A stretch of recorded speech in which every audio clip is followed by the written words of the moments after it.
Today's devotional message: I build homes filled with my unfailing love. My child, I desire for your home to be filled with my love. A house may be built with walls and a roof, but a true home is built on the foundation of love. Let my love be the center of your home, and it will become a place of refuge, joy, and peace.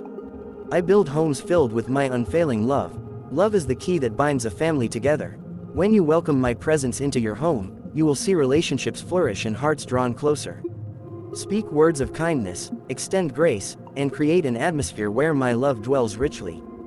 No matter where you live, if my love is in your home, it will be a place of blessing. Trust me to bring healing where there is division and peace where there is unrest.